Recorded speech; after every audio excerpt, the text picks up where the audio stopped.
In the last video, we discussed vertical stretches of functions. Now we're going to discuss the horizontal stretch. And what I want to emphasize is that this is actually a little bit tricky, okay? This is definitely a little bit tricky, so I want you to pay close attention to this video. All right, so now, just before I start, when I say a horizontal stretch, obviously this is going to affect the inputs. It's going to affect the inputs because it's horizontal after all. So it's going to affect the inputs, which are the x's, but not the outputs. The outputs, which are obviously the y's. So I want to emphasize that. So for example, let's just pick a coordinate. So, and what I'm going to do is, so like before, here's your x's, here's your y's, but we're going to pick only one coordinate. So I'm going to call this coordinate 1, 2. Okay, so in other words, here's 1, and here's 2, and the coordinate is 1, 2. And I'm going to call this function, so we're going to call this a function, and this function is only going to be made of this one point, which is this coordinate 1, 2. There's no other point, no lines or anything. It's simply made up of this one point.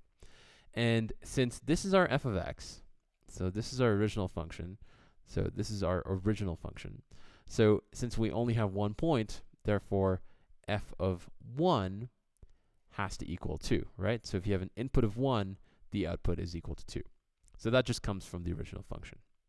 Now, if I do a horizontal stretch, what that means is nothing is going to be outside of the f, it's only going to be inside of the f. And it's only going to affect the x's, just like I said here. It affects the input, the x, but not the outputs. So there's nothing going to be outside the f, it's only going to be inside the f. So let me pick we're going to stick with this original function, and I'm going to transform it. I'm going to transform this point to f of 2 of x. All right? So it's going to be f of 2 of x. Now, keep in mind that if I transform this original function to f of 2x, in other words, I'm only affecting the x's, the output does not change. So in other words, this will still equal to 2, right? So the transformation that I'm making is f of x to f of 2 of x, but the output does not change because since it's only made up of one point, the output remains 2, which is that 2 over there. So now the question that I have for you, the question I want to ask, is, I'm just going to erase this arrow because you'll see why in a second, is how does the input change? So if you observe over here, this value is 1. And if we want to maintain basically this is called the argument, if we want to maintain this 2 has to be 1, which means this 2x will equal to 1, which affects the x value. So this 1 has to equal to this 2x right here has to also equal to 1. So therefore, 2x is equal to 1. So what is x equal to? Well, what that means is x is equal to half. That's really interesting because what that does is our original point was 1 and now it has become half. Let's try another transformation. Let's see what happens if I have f. So I'm just going to rewrite this. So let me just start with, so I just need a bit more space. So let me write this again. So here's my original function, f of 1 is equal to 2. So what happens now if I write f of 3x? And remember, my output doesn't change, so it remains 2. So how will the x change this time? So if this is 1 right there, and that's 3x, this 1 must equal to the 3x. So 3x is now equal to 1. So x is equal to 1/3. Huh, that's a little bit interesting. Let's try one more. So let's try, say I have f of 1 is equal to 2. Again, this is from my original function. And I'm making a transformation to, say, f of 4x. In other words, I'm affecting the x's, but remember, I don't change the y's because the outputs stay the same. Once again, this 1 right here must equal to that 4x over there. So 4x is equal to 1. This 4x is simply equal to that 1. So x is equal to 1/4.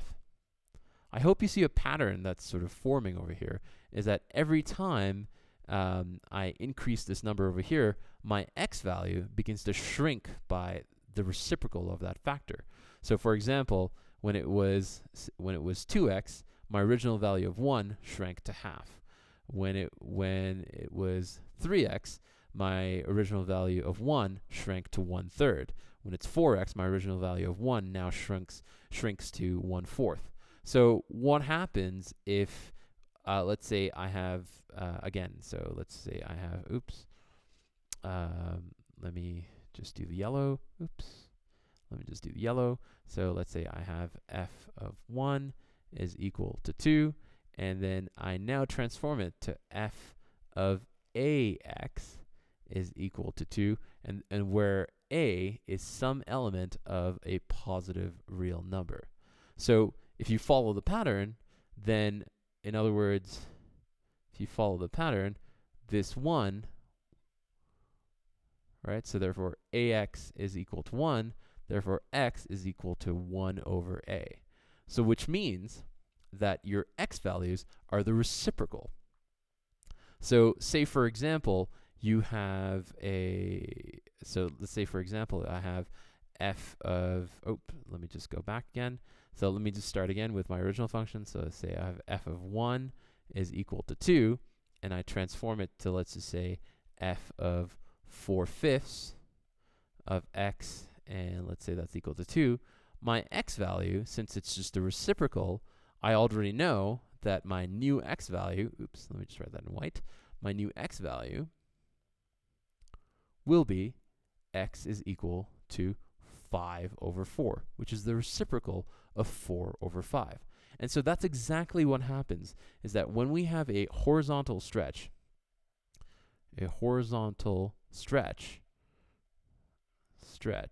right? So when we have a horizontal stretch, the x values,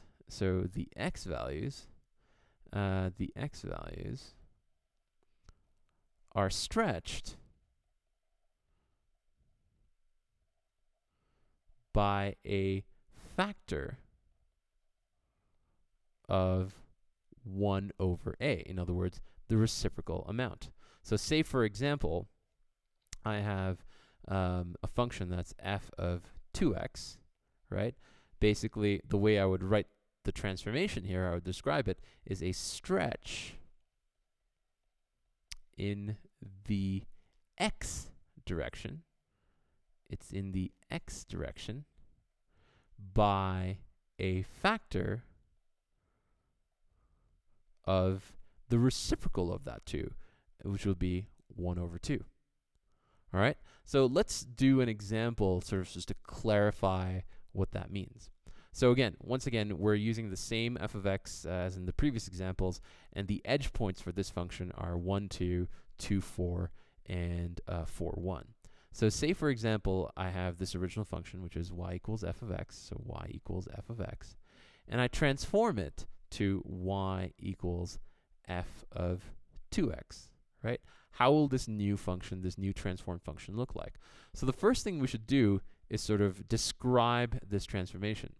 And the way we describe it is we say it's a stretch, because clearly it's just only affecting the x's, not the y's. So it's a stretch in the x direction by a factor of 1/2. All right, so it means all the x values will now be multiplied by a factor of 1/2. So let's see what this new xy table, remember this xy table is the f of x, so if all the x values will be multiplied by 1/2, so then this becomes 1/2 x, but the y's remain intact. Remember, the y's are not being affected at all. The y's are outside of the f, and so there's nothing outside the f, so the y's remain the same. So half of that would be 0.5. Half of 2 would be 1. Half of 4 is 2. The y's remain the same, so it's 2, 4, 1. And so let's see what that looks like. So here you have this coordinate is 0.52, so 0.5 would be somewhere around there. 1, 4 is somewhere around there. And 2, 1 is right there. And let's connect the dots. Let's just connect the dots here. So I'm just going to connect this dot right here and that dot right there. And let me just write this. So this green line right here is f of 2x. And as you can see, since it's being stretched by a factor of half, like you can clearly see sort of this yellow line being compressed or being multiplied by half. And so all the y values stay the same. You see the 4 is there, this 2 is there, and this 1 over here is the same thing as the 1 over there. But the x values, the inputs have definitely changed. And that's an example of horizontal stretch. This is the reason why, if I just go back to the original video, I said it was tricky, because it's very important to remember that if you have, say, a function that's f of ax, remember all the x values are now impacted or multiplied by a factor of 1 over a. So it's really important to remember that the x values are stretched by a factor of 1 over a. So if you have f of 2x, it's a stretch in the x direction by a factor of the reciprocal, in other words, 1/2. All right, in the next video, we'll go over translations of functions. See you then.